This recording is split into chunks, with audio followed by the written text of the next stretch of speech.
TKP, ayo jalan!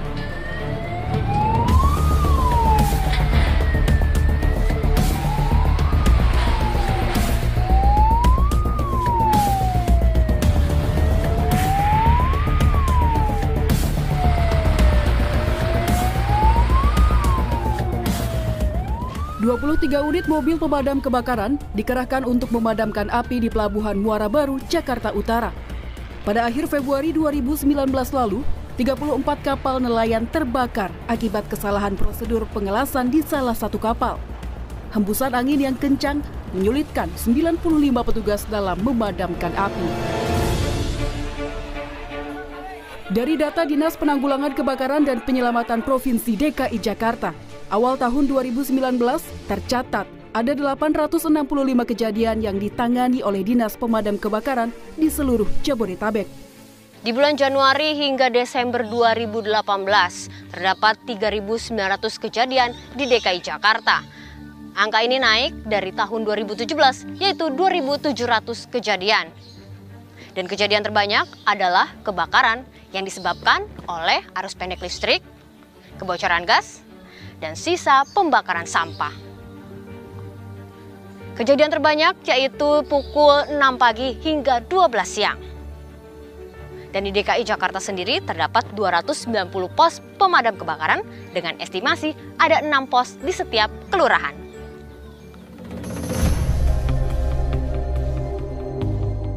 Kejadian kebakaran besar lainnya di Jakarta terjadi pada 13 Maret 2015, tepatnya di Gedung Wisma Kosgoro Jalan MH Tamrin, Jakarta Pusat.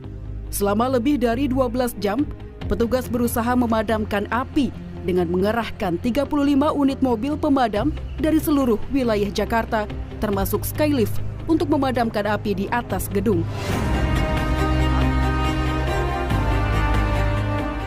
Erwin Wijaya masih mengingat kejadian kebakaran 4 tahun silam. Kala itu, Erwin dan petugas lainnya berusaha mencapai titik api di lantai atas Wisma Kosgoro. Ia menceritakan kesulitan terbesar yang dihadapi timnya saat berada di dalam gedung tersebut. Jadi pada saat saya melaksanakan pemadaman di lantai 20 atau lantai 18 itu, tingkat pandangan kita itu tidak lebih dari 1 meter. Dan kita dikepung dengan hawa panas. Dan kita nggak tahu kita harus menyemprot yang mana karena kita nggak tahu kita titik apinya itu di mana karena kita ditutupan dengan asap yang tebal itu. Kebakaran yang terjadi pada pukul 18.30 diduga akibat korsleting listrik dari lantai 16. Hingga tengah malam, kebakaran menyebar ke lantai 20. Sulitnya memadamkan api di lantai atas, Dinas Pemadam Kebakaran DKI Jakarta akhirnya mengerahkan mobil Skylift bernama Bronto setinggi 90 meter untuk mencapai api. Akhirnya setelah unit Bronto ini dilakukan pengoperasian dan 2 anggota unit Bronto ini naik untuk mengarahkan nozzle ke beberapa titik api. Bronto ini kan jadi hanya yang terlihat di jendela, makanya sama Bronto ini disapu untuk pemadaman. Inilah Bronto, mobil Skylift yang berfungsi membantu petugas untuk memadamkan api dan mengevakuasi korban dari bangunan tingkat tinggi. Namanya diambil dari Brontosaurus karena memiliki tiang kren yang panjang sekitar 100 meter. Menghadapi tantangan menerjang mara bahaya, ya mereka adalah para petugas yang selalu berada di garda depan dalam setiap musibah yang datang. Namun tak banyak yang tahu, 1 abad sudah mereka melayani masyarakat di seluruh Nusantara. Dalam catatan sejarah, kebakaran besar pertama terjadi di daerah Keramat Kuitang, Batavia pada tahun 1913. Kebakaran yang menghanguskan rumah-rumah di kampung tersebut sulit diatasi karena tidak memiliki alat pemadam. Setelah kejadian tersebut, Wali Kota pertama Batavia, Gerardus Johannes Bishop, membentuk organisasi pemadam kebakaran atau Brandweer Batavia pada 1 Maret 1919 dengan komandan pertamanya bernama Letnan Kolonel De Wees. Petugas pemadam kala itu didominasi oleh warga Belanda.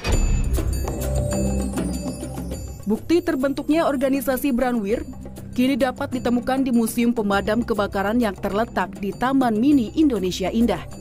Museum yang didirikan pada tahun 2015 bertujuan untuk memberi edukasi masyarakat tentang sejarah pemadam kebakaran.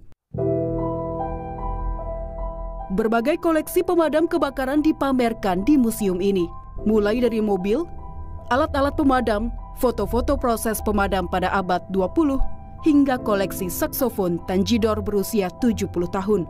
Zulfikar, pemerhati sejarah pemadam kebakaran sekaligus mantan pemadam Angkatan 77 ini, mengungkapkan setelah terbentuknya organisasi Branwir, profesi pemadam tidak menarik sama sekali bagi kalangan pribumi. Dan kebanyakan waktu awal berdirinya direkrut dari polisi. Jadi kepolisian Belanda yang mau masuk Branwir langsung jabatannya kepala regu waktu itu. Karena waktu itu orang pribumi, orang Batavia, orang Betawi nggak mau. Mereka sedang bertani, berdagang gitu. Nggak mau kerja sama Belanda kira-kira gitu. Jadi memang sudah ada unsur nasionalisnya gitu. Makanya direkrut itu dari polisi sama tentara gitu. Pemerintah Belanda bahkan mendatangkan alat-alat pemadam dari Belanda dan Jerman untuk mengatasi kebakaran di Batavia. Dan berbagai kebakaran yang ditangani oleh Branwir akhirnya mendapat apresiasi dari rakyat berupa prasasti yang disimpan di museum ini. Organisasi Perkumpulan Masyarakat Betawi Batavia di bawah pimpinan Husni Tamrin mengucapkan terima kasih sehingga memberikan piagam ini pada ulang tahun Branwir Batavia yang ke-10. Sehingga kalau kita mau lihat seperti apa mobil pada waktu itu, ya inilah dia. Mereka buat ukiran mobil yang tahun 20-an seperti ini gitu. Prasasti ini diberikan pada tahun 29 bertepatan dengan hari jadi Branwir ke-10. Sementara itu, saat kedudukan tentara Jepang tahun 1942 hingga 1945, nama Branwir diubah menjadi Shobotai atau Barisan Pencegah Kebakaran. Namun, saat Indonesia merdeka, pimpinan jawatan pemadam api dipegang oleh orang Indonesia bernama Paulus de Eng. Sayang, saat agresi militer Belanda pertama, ia ditangkap. Sehingga kekosongan pemimpinan terjadi selama 2 tahun dan kembali dipimpin oleh warga Belanda, Sersan Westrat. Saat kepemimpinannya inilah para petugas mulai memakai seragam berwarna biru yang masih dipertahankan hingga kini. Di era tahun 70-an, Gubernur Jakarta Ali Sadikin mulai membeli peralatan pemadam kebakaran. Menurut Zulfikar, di masa Gubernur Ali, Jakarta mulai mendirikan pos-pos pemadam di setiap kecamatan.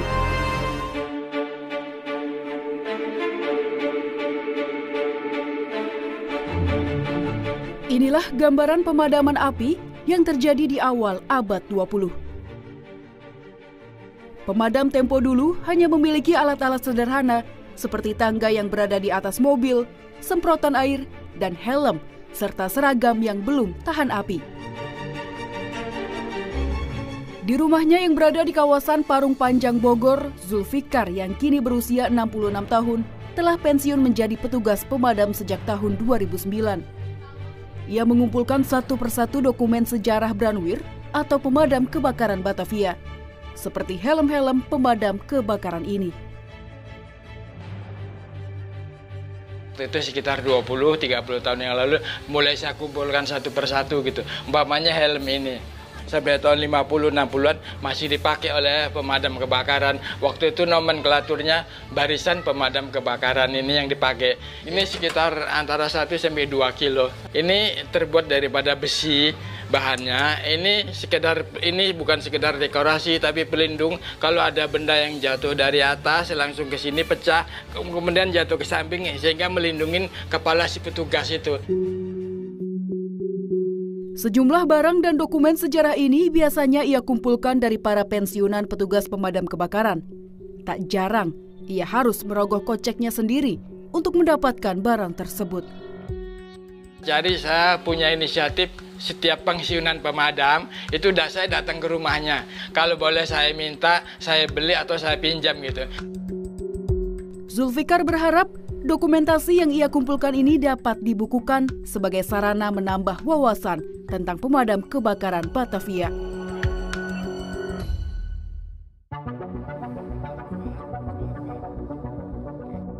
Dalam perkembangannya, organisasi pemadam tidak hanya bertugas memadamkan api, namun Berbagai macam kejadian juga ditangani tim pemadam kebakaran. 32 tahun lalu, tepatnya Senin 19 Oktober 1987, dunia transportasi Indonesia dikejutkan oleh peristiwa kecelakaan kereta api. Kereta api jurusan dari arah Tanah Abang menuju Merak menabrak kereta dari arah Rangkas Bitung ke Tanah Abang di kawasan Pondok Betung, Jakarta Selatan. Penyebab tabrakan lantaran hanya terdapat satu rel dan kesalahan komunikasi antar petugas stasiun, sehingga menyebabkan lebih dari 150 jiwa meninggal dunia dengan 174 korban luka-luka. Senin pagi, Ahmad Satiri yang kala itu berumur 37 tahun menjabat sebagai Komandan Kompi Pemadam Kebakaran Sektor Jakarta Selatan. Ia akan pergi berdinas ke kantornya, namun tiba-tiba suara menggelegar terdengar tak jauh dari rumahnya. Sontak saja pemadam kebakaran Angkatan 72 ini bergegas menuju lokasi yang berjarak sekitar 300 meter dari rumahnya. Pak Satiri, saat itu Bapak adalah orang pertama yang memakai seragam dinas datang ke TKP. Ketika tragedi tersebut, Bapak bisa deskripsikan kondisinya seperti apa dan bagaimana penyelamatan yang Bapak lakukan saat melihat korban-korban tersebut? Pada waktu itu kan masing-masing, karena saya melihat ya, memang tidak ada satu komando yang saya lihat nggak ada. Karena masing-masing orang berupaya melakukan pertolongan. Itu banyak orang berbondong-bondong, udah berlumuran darah ya. Terus begitu saya sampai di TKP, itu banyak orang yang sedang jerit, yang menangis apa, dan banyak orang di rumput-rumput itu dekat sawah itu, orang sudah ada yang bergelimpangan. Penyelamatan para korban salah satunya adalah pemisahan antar lokomotif kereta. Tragedi ini juga meninggalkan pengalaman memilukan bagi Satiri saat melakukan evakuasi korban. Kami dari pemadam kebakaran ya berusaha mengeluarkan orang-orang dari gerbong itu. Pada waktu saya sibuk-sibuknya berusaha membantu korban itu, ada satu orang yang terjepit antar gerbong gitu. Antar gerbong dia terjepit, terus manggil saya gitu, Pak, karena saya yang berpakaian dinas. Panggil Pak, tolong Pak, catat nama saya Pak, ini nama saya, tolong kasih tahu keluarga saya. Saya sempat catat saya, tapi karena waktu itu saya begitu sibuknya, begitu paniknya, saya tidak sempat, sampai sekarang nggak sempat kasih tahu keluarganya. Itu yang saya merasa berdosa. Bahkan Bapak katanya sampai nggak mau lewat rel ya Pak setelah kejadian itu ya Pak? Saya memang ya karena teringat itu ya, begitu rupa. Sampai saya cukup lama ya, saya nggak pernah lewat situ. Dan bahkan orang-orang juga kan pada takziah, katanya kedengaran ada yang takziah, saya nggak pernah datang gitu. Karena saya masih teringat betul gitu. Tugas berat dan trauma psikis para petugas pemadam di setiap kejadian harus dihadapi. Bahkan nyawa menjadi taruhannya. Pengalaman lain datang dari Idrus. Kejadian yang hampir merenggut nyawanya 21 tahun silam mengakibatkan salah satu matanya cacat. Alat penglihatan Idrus terkena asap saat memadamkan api di kantor Televisi Republik Indonesia, Jakarta Pusat pada tahun 1998. Mantan Kepala Suku Dinas Pemadam Kebakaran Jakarta Pusat ini menceritakan kondisi dirinya saat berada di dalam gedung TVRI. Lancar itu situ. Cuma masalahnya masuknya ke dalam itu asapnya perih. Karena rupanya film-film yang ada di gudang-gudang itu bakar. Dahsyat betul itu perihnya itu, ya. Ya masuk di gudang itu ya. Gudang itu kan warnanya udah macam-macam di situ. Setelah kejadian tersebut, mata Idrus mengalami iritasi dan gatal yang berkepanjangan akibat asap. Sehingga ia dioperasi selama 4 jam, hasilnya retina Idrus tidak bisa kembali berfungsi normal. Dalam bahasa Belanda, brandweer berarti pemadam kebakaran. Pada 1 Maret 1919 menandai lahirnya instansi yang usianya kini mencapai 1 abad. Awal Maret lalu, Kementerian Dalam Negeri memperingati 100 tahun pemadam kebakaran atau Damkar di Pekanbaru Riau. Sementara itu, Guru Besar Manajemen Konstruksi Universitas Pelita Harapan berpendapat Damkar bahkan belum memiliki undang-undang kebakaran sendiri untuk menjamin aturan-aturan di daerah. Selain mengoptimalkan penguatan kelembagaan, perlu adanya undang-undang pengendalian kebakaran. Kenapa? Karena berdasarkan undang-undang inilah nanti akan menjadi kebijakan yang turun sampai ke daerah. Jadi memang kalau negara-negara yang sudah established, dia punya fire code ya, fire code undang-undangnya sudah ada. Dia malah ada biasanya undang-undang kebakaran dan undang-undang kelembagaan kebakarannya. Kalau mereka undang-undang, kita kadang masih ada Permendagri, masih di bawah undang-undang gitu. Dalam hal regulasi, pemadam kebakaran kini diatur dalam Peraturan Mendagri Nomor 114 Tahun 2018 yang berisi standar teknis pelayanan dengan standar minimal suburusan kebakaran daerah, kabupaten, atau kota. Peraturan ini sebagai rujukan setiap daerah yang memiliki dinas pemadam kebakaran, termasuk aturan soal pendapatan para petugas pemadam di setiap daerah. Untuk pemadam berstatus PNS, jumlah gaji biasanya tergantung pada golongan. Di kota-kota besar seperti Jakarta dan Surabaya, masih di angka 4-5 juta untuk status honorer. Namun, terjadi ketimpangan bagi petugas harian lepas di beberapa daerah. Misalnya Provinsi Riau. Untuk petugas honorer, dalam sebulan mendapat sekitar 2,4 juta rupiah dengan total 40 orang berstatus PNS dan 180 honorer. Lalu di Banjarmasin, Kalimantan Selatan, Dinas Pemadam milik pemerintah kota hanya memiliki 13 anggota saja dengan pendapatan rata-rata 2 juta rupiah untuk golongan honorer. Tentunya, ini adalah jumlah yang jauh di atas ideal untuk mengoperasikan alat pemadam yang biasanya dijalankan oleh 20-30 orang. Atas kegelisahan tersebut, masyarakat Kota Banjarmasin berinisiatif mengatasi kebakaran dengan bergabung bersama Barisan Relawan Kebakaran atau Balakar. Di Banjarmasin, tingkat kebakaran tertinggi adalah arus pendek listrik di pemukiman padat yang didominasi oleh rumah-rumah kayu sehingga kebakaran cepat menyebar. Dalam keadaan tersebut, Balakar membangun pos pemadam di setiap RT RW. Nama kesatuan diambil dari area pos tersebut berada atau organisasi swasta. Pos pemadam seperti ini biasanya berada di dalam bangunan pribadi milik warga.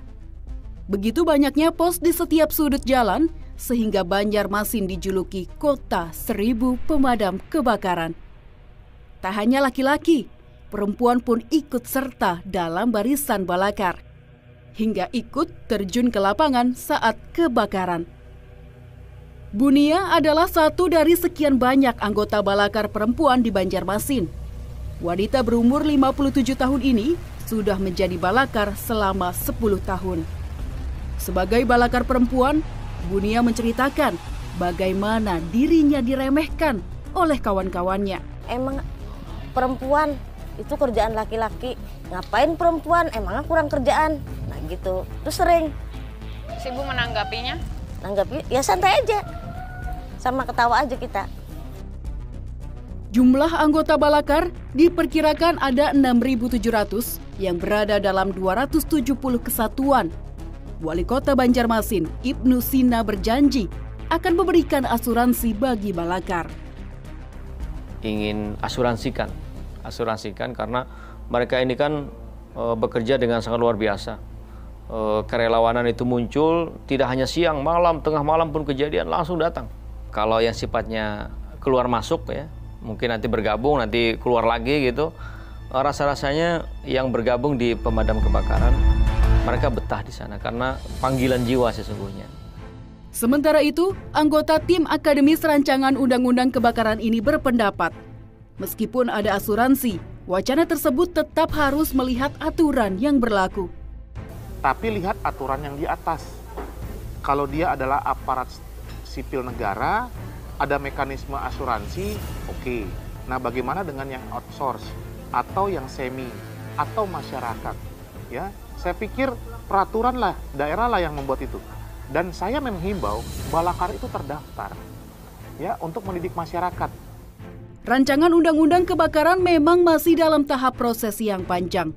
Optimisme untuk meningkatkan para pelayan masyarakat ini masih terus membara. Nah, ini ke depan ini akan menjadi hal yang kita harus diskusikan bersama, kita sampaikan ke pemerintah pusat dan juga yang terkait untuk sama-sama memikirkan ini sehingga nanti terwujud pemadam yang standar se-Indonesia. Ya, inilah cerita dari mereka yang jasanya kadang terlupakan. Tetesan keringat mereka adalah keberanian untuk datang pada kejadian yang tak diinginkan oleh siapapun. Ketika hidup dan mati berada dalam garis yang begitu tipis, mereka berjuang untuk pantang pulang sebelum padam. Namun besarnya jiwa mereka untuk melayani masyarakat adalah bukti bahwa pekerjaan ini tidak bisa dipandang sebelah mata.